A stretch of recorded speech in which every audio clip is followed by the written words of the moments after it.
How's it going, everybody?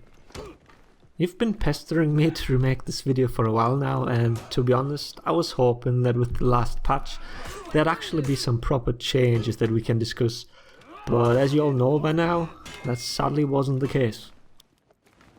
So here we go then. This should be a complete list of all follow-ups of the Raider class. Let's start with the easy stuff again. A short-ranged heavy parry gives you a Guardbreak. A long-range heavy parry does not. Raider's dash Guardbreak works differently than Kensei's and Valkyrie's, so even if you dash forward and grab them, you will be counted. So your only option is to throw a light. You need to switch your stance though. You cannot attack from the same side as you parried or the light will be blocked. All your lights do 15 damage, so it doesn't matter in the end.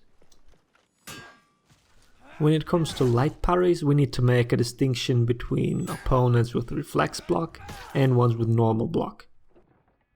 When you parry an assassin's light, you always get a top heavy for 45 damage.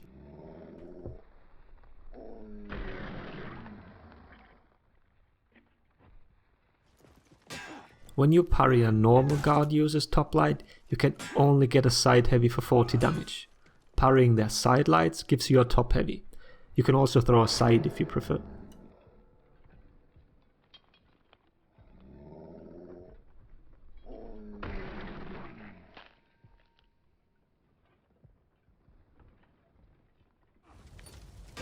Kankuro is an exception here. No matter what light you parry, you won't get a heavy follow-up. Next up, his Guardbreaks.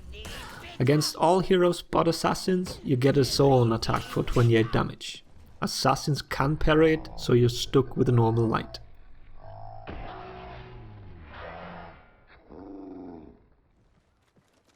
Now his throws. Let's start with his Stampede Charge. The last patch added 15 damage to the knee hit and now also guarantees you a follow-up light, which makes this move a 30 damage punish. Just throw the light from whatever guard position you were in, the damage is always the same. I experimented with stunning tap as a follow-up but wasn't successful. You're either too late or you input the buttons too close together and end up with a zone attack. If you stop short of a wall, you can throw a zone attack though. Now his pirouettes. Depending on your distance to a wall, you get different options. The thing with these throws is you can never know for sure whether your opponent actually hits the wall or not, but you have to start your attack beforehand. On maximum distance throws, you can land a top heavy even if you need to change your guard. If the throw is just a little short, you need to be in top guard for it to land. On even shorter throws, or if you were inside guard, just throw the side heavy. This is probably the most inconsistent wall bang there is in the game. People can slide out of range, your guard starts to spasm and the attack comes too late, and so on. These punishes are all but guaranteed.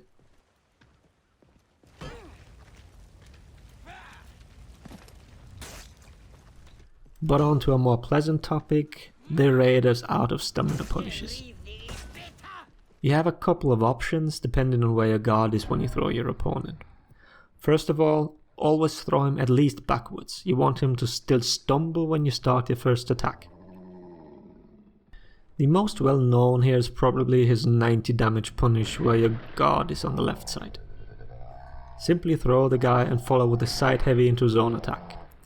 If you're mindful of your stamina, you can also go for 2 side heavies, clocking in at 80 damage. If your guard is on the right or on top, the initial heavy will miss. So after throwing, slightly delay your light attack and then combo into a zone. If you start the light too soon, you will interrupt the falling down animation and your opponent will keep standing. Should there be a wall nearby and you can spin throw into it, then you get the full 95 damage combo off. Top heavy into Raider's Fury.